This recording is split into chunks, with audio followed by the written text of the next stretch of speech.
Hi friends, మనం ఇప్పుడైతే బళ్ళారిలోని కనకదుర్గమ్మ టెంపుల్కి దగ్గరికి చేరుకున్నాము. మధ్యాహ్నం సమయం కాబట్టి రష్ అంతగా ఏం లేదు.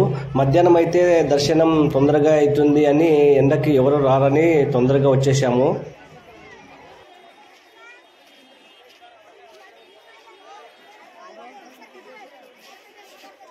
ఇక్కడ చూడండి ఫ్రెండ్స్, ఈ పల్లకిలో శివపార్వతులు ఇద్దరు ఊరేగింపు చేయడం జరిగింది. శివుడు పార్వతి ప్రత్యక్షమయ్యి ఈ ఊరేగింపును చూస్తున్నట్టుగా ఉంది. ఎంత అందంగా ఉన్నాయి విగ్రహాలు.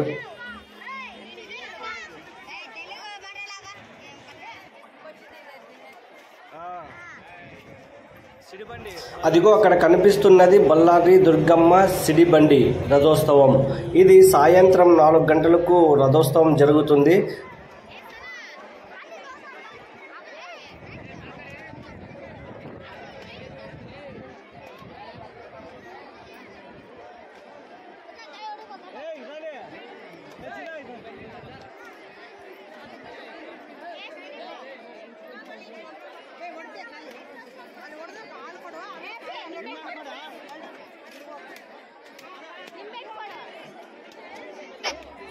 ఇక్కడే మొత్తం పూజా కార్యక్రమాలు, టెంకాయ సమర్పణ అలాంటివి ఇక్కడే చేసుకుంటారు. సిడిబండికి మాత్రం ఇక్కడే చేస్తారు. దుర్గమ్మ టెంపుల్లో అయితే అమ్మవారికి లోపలే ఉంటుంది టెంకాయలు కొట్టే స్థలం.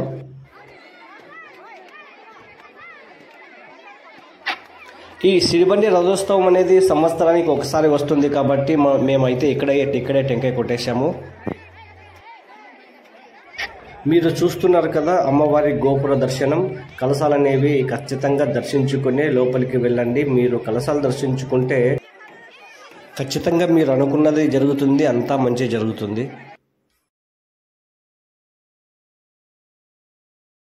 టెంపుల్లోకి లోపలికి వెళ్ళాలంటే ఖచ్చితంగా 2 క్యూలు దాటుకొని వెళ్ళాలి.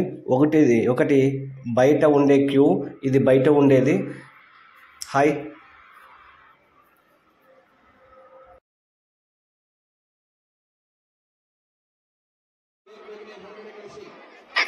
ఇదేమో లోపల ఉండే క్యూ. ఇది ఇక్కడ చాలా ఎక్కువ మంది ఉన్నారు. బయట అయితే చాలా తక్కువ మంది ఉండేవారు. ఇక్కడ లోపల చాలా ఎక్కువ మంది ఉన్నారు. ఇక్కడే 2 గంటల దర్శనం పట్టేటట్లుంది.